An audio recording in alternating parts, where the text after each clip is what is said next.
Good evening, ladies and gentlemen, and a massive, massive welcome to you on the 30th of October, the eve of Halloween, as we modern people talk about it. Of course, it's not the right way to pronounce it, really. Really should be Samhain, Samhain, Samhain. Halloween or Samhain, whatever you want to call it. It was originally known in the UK as what I've just said, Samhain. So popular today, it almost seems to be on a par with its popularity in America. I never thought we would see that over here. But there's so many things that are happening now, this week and over the weekend. Halloween seems to have gone absolutely massive, doesn't it, really? And, well, that's okay, I suppose.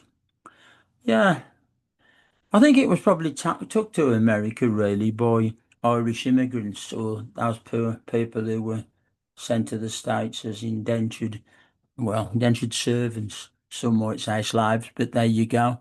There is an Irish tradition that says the poor Irish were also, well, the Catholic Irish, some of them were sent from Cromwell's work in Ireland to be slaves in America or Jamaica or places like that. Anyway, let's not harp on that too much. But really, it has got a lot like America, hasn't it? And I'd like to welcome you, really, to Spiritual Times with Philip Solomon, right on a Thursday, which, as I say, we've already said. Tomorrow will be the big night of Samhain. Oh, okay, Halloween. Right. But if you're a follower of Wiccan and interested in Celtic traditions, you will know that Samhain in the real New Year, and I don't really think as spiritualists we place a great importance on these so-called spiritual times of the year, but they would call it Samhain. Having said that, historically, it has always been claimed that the 31st of October is a wonderful time when the veil between the two worlds is at its very thinnest.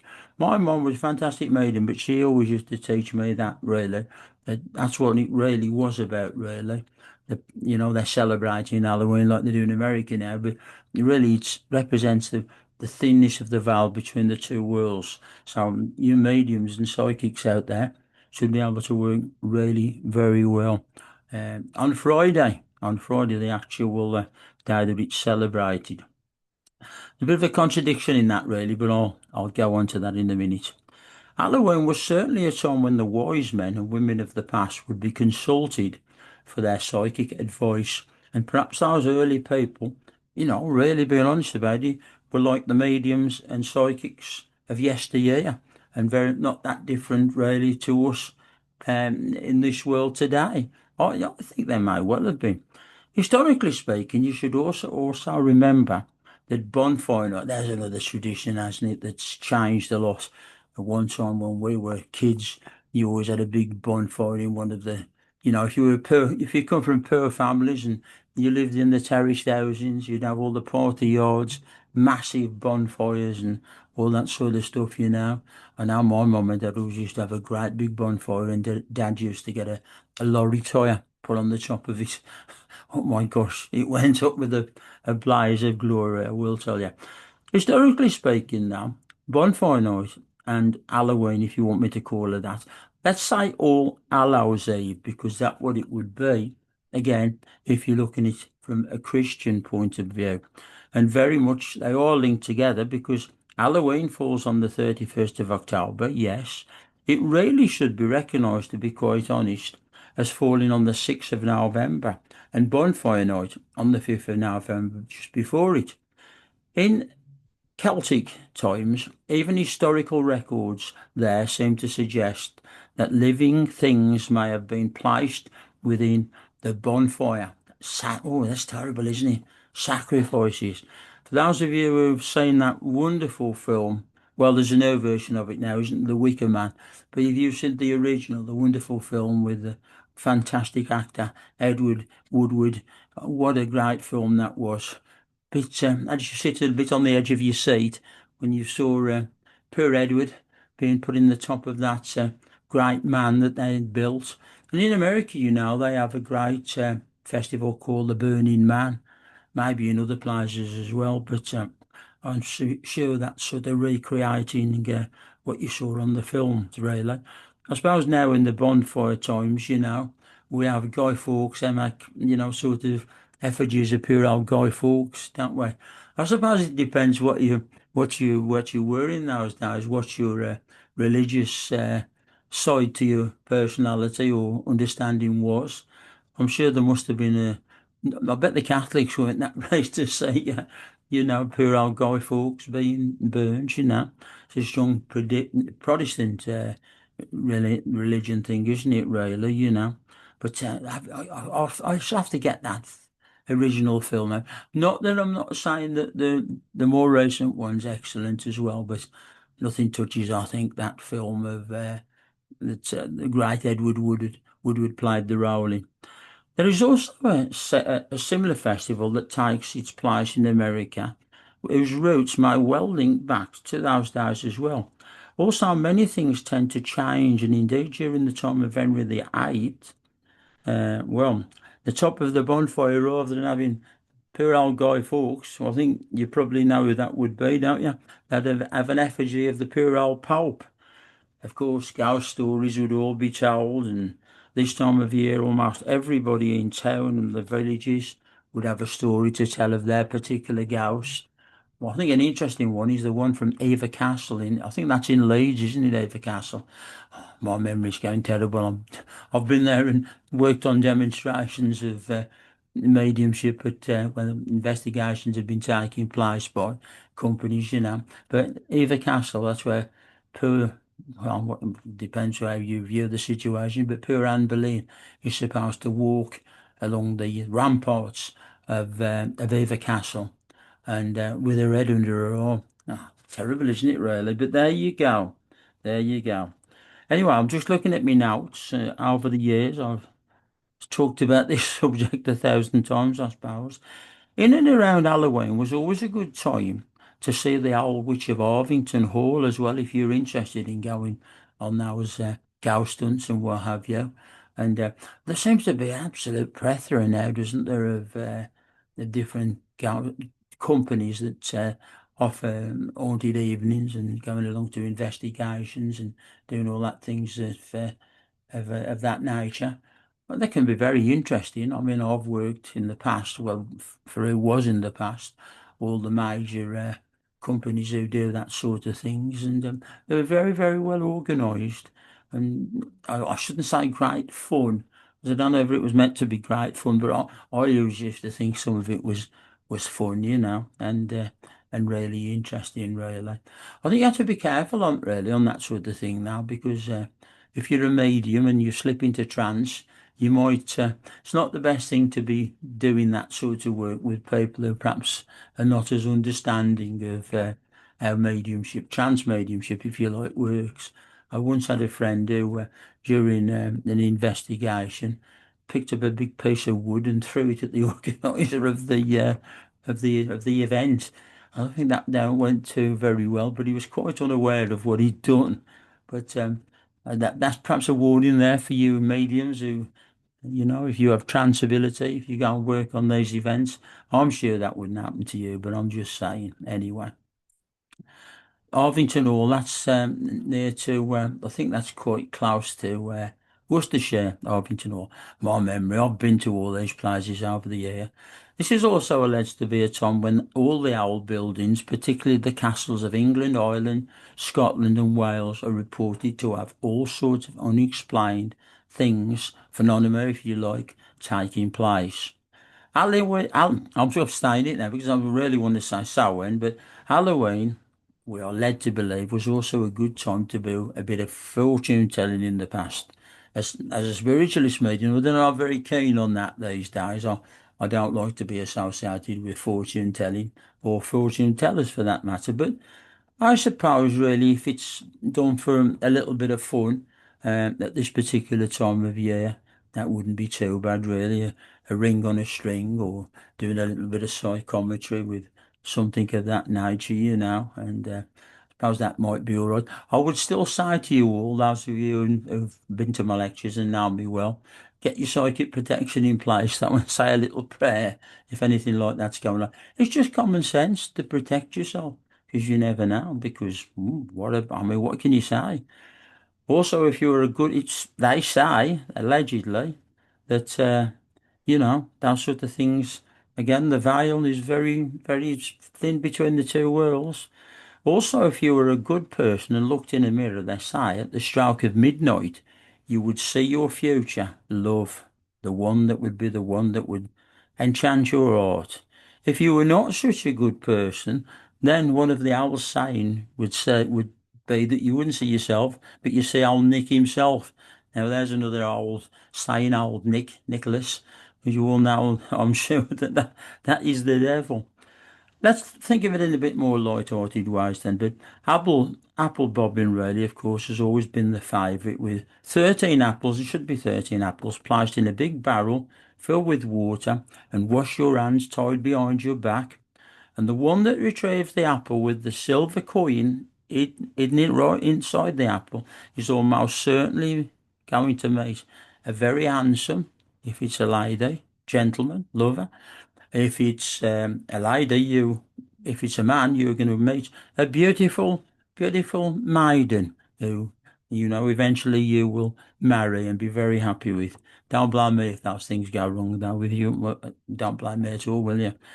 Many people practiced these things years ago, didn't they? And considered such practice, well, whether you believed if that could work, then maybe the fun was sort of being the person that got that lucky bite, so to speak. Be careful something else don't bite you on the back of the neck when you're doing that. I digress. I'm joking, honestly. I really am. But yeah, I don't know. Yeah, many years ago, some people, certainly those with deep religious backgrounds, considered such practice either inappropriate or things that should not be practiced, and was the cause of people forgetting, the Christian festival, All Hallows Eve. But I don't think that's the case, really. I think it's just that sort of way of things, isn't it, really? However, an almost universal custom in the British Islands, and definitely Ireland, was done by our great grandparents, especially mine, and it was called the baking of soul mass cakes, a kind of flat bun that was, well, that the worthies and well-to-dos of the town and villages would give to poor parishioners and their work people, seen as a kindness that would surely bring them good luck in the coming year upon themselves. And it is said the poor would travel from village to village asking for these gifts of these nice, tasty cakes. And one of the old sayings that I found in the book was very interesting. They used to shout out, soul to soul, an apple or a pear or a plum or cherry is a very good thing to make us merry. I pray you, good missus, give us a soul cake. Now, there's also another thing called the great cake. If you want to make that yourself, I'll tell you in a second how to do that. There is little doubt the origins of this custom, though, to be quite honest, lie in the ritual of praying for departed souls and giving a gift of food on Samhain, or Halloween if you would like, was said to bring rewards your way within the coming 12 months. So the good people, the wealthy people, would give you a little soul cake. And it was great fun, I suppose, going to different villages, filling your bag with cakes. And ain't that different really from the kids going tricking and treating for bags of sweets, is it? But if you want to make bake that cake, I'll just tell you what the recipe is for that because I've still got it. Right, if you want sour cakes, here is the old original recipe. Half a quarter of the ingredients to suit your needs. So you need 3 pounds of flour, 2 eggs, half a pound of butter, half a pound of sugar, 1 ounce of fresh yeast, 1 teaspoon allspice, enough milk to work into a light paste.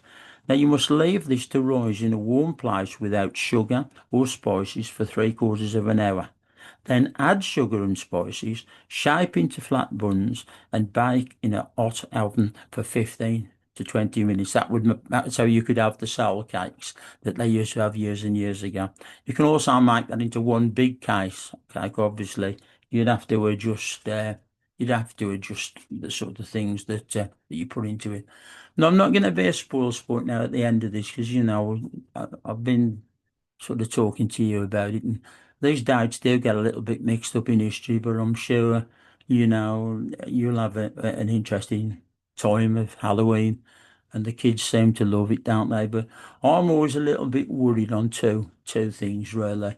I don't like children going round, you know, knocking on the door and asking for a treat, We all know it's an horrible world in some ways, and there's some nasty people out there, who, it's just dangerous. If you're gonna let your kids go out trick or treating, please let an adult go with them, and please also respect that not everyone is in feeling that way, that they'd like to have a bit of fun on Halloween or things like that. Now, of course, I told you a little bit about Bonfire Night. That's an historically event really that again where your kids used to go and collect a penny for the guy, and you'd make a guy, and I suppose it was good fun in one level, but the world seems to be a dangerous time these days.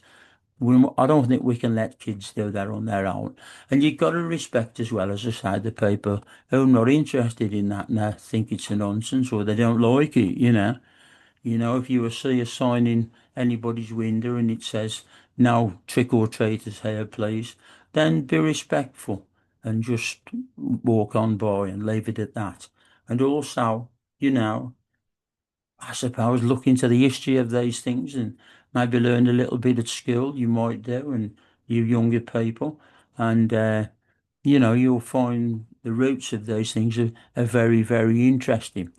That when you put all those ingredients into what we call years ago, they used to call it the great cake, and a lot of people in Ireland used to make that the great cake. So that wasn't little ones, soul cakes, but one great big, and they called it the great cake.